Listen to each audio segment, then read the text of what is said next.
네, 국내 13번째 사망자는 대구에서 나왔습니다. 확진자가 급속히 증가하면서 부족한 병상 탓에 입원하지 못하고 자가격리 중이었던 70대 환자였습니다. 네, 치료 시설이 부족해 제대로 된 진찰과 치료를 받지 못해 벌어진 예고된 비극이라는 지적이 나옵니다. 정지훈 기자입니다. 대구에서 하루 만에 400명 넘는 신규 확진자가 나오면서 전체 환자 수는 1,100명을 넘어섰습니다. 확진자가 급증하면서 병상이 부족해 입원 치료를 받지 못하는 환자들이 계속 늘고 있습니다. 현재 대구 확진자 중 입원 치료 환자는 기껏해야 500명 정도. 절반 이상이 입원 치료를 받지 못한 채 대기 중인 겁니다.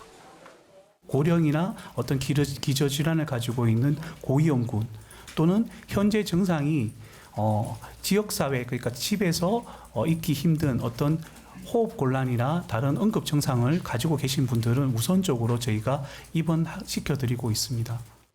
당국에 이런 기준을 제시하지만 실제 조건을 충족하고도 병상이 부족해 혜택을 받지 못하는 사람이 적지 않습니다. 결국 입원을 기다리다 제때 치료를 받지 못해 고령 확진자 1명이 숨졌습니다.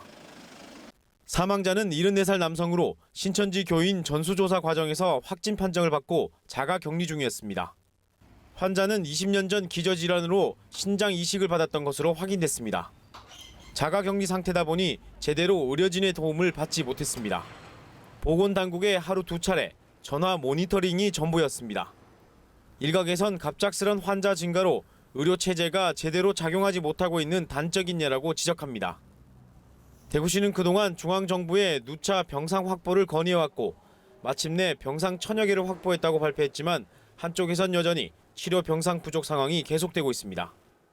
현재 하루 이틀 사이에 가동이 가능한 총 병상 수는 1,013병상으로 늘어났습니다. 하지만 확진 환자 이송을 위한 음압 카트 등 기구가 부족하고 확진 환자 입원을 위한 격리시설 준비 등에 상당한 시간이 걸려 즉각 입원 조치가 이루어지기 어렵다는 게 당국의 설명입니다. 연합뉴스 TV 정준입니다.